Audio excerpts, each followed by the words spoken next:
पांचवा भेद बताने वाले। पांचवा भेद आपका है इंट्रोगेटिव एडजेक्टिव। ठीक है, कौन सा एडजेक्टिव? Interrogative adjective. पहले इंट्रोगेटिव एडजेक्टिव की हिंदी पढ़ लो। जैसे ये लिखा है प्रश्न सूचक विशेषण। प्रश्न सूचक विशेषण का मतलब होता है, आप इसको ऐसे ही याद कर सकते हैं कि जहां पर जिस विशेषण के द्वारा किसी प्रश्न का भाव प्रकट होता हो। किसका? प्रश्न का, है ना। जिस विशेषण के माध्यम से कोई अगर प्रश्न उत्पन्न होता है उसे ही क्या कहते हैं? प्रश्न सूचक विशेषण।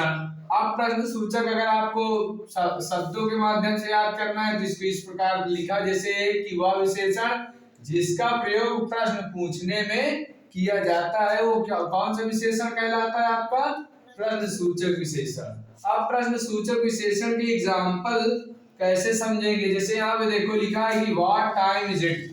अब यहाँ पे ये जो एग्जांपल लिखा है इसका अर्थ होता है कि समय क्या हुआ है। तो अब इसमें देखो प्रश्न का भाव प्रकट हो रहा है ना, यानी कोई किसी से समय पूछ रहा है। फिर अगला एग्जांपल है आपका कि विच हाउस इज योर, यानी तुम्हारा घर कौन सा है। यहाँ भी देखो किसी के घर के बारे में पूछा जा रहा है। तो ये जो विच वर्ड्स है ये आपका इंट्रोगेटिव एडजेक्टिव कहलाएगा।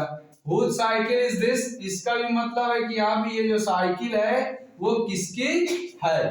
तो इन सारे शब्द जो है हुज, व्हाट, विच, ये कैसे है आपके? इंट्रोगेटिव एडजेक्टिव, अर्थात इनसे किसी भी चीज के बारे में प्रश्न पूछा जा रहा है कि ये मतलब प्रश्न बना रहे हैं, इसलिए आप ये कौन से एडजेक्टिव हो गए आपके? Interrogative adjective. लास्ट काइंड से क्या करेंगे? डिस्कशन करेंगे। आज का यही हमारा मोटिव रहा है कि इंट्रोगेटिव एडजेक्टिव। वीडियो समझ में आती हो, अच्छी आती हो तो लाइक करिए, कमेंट करिए। जो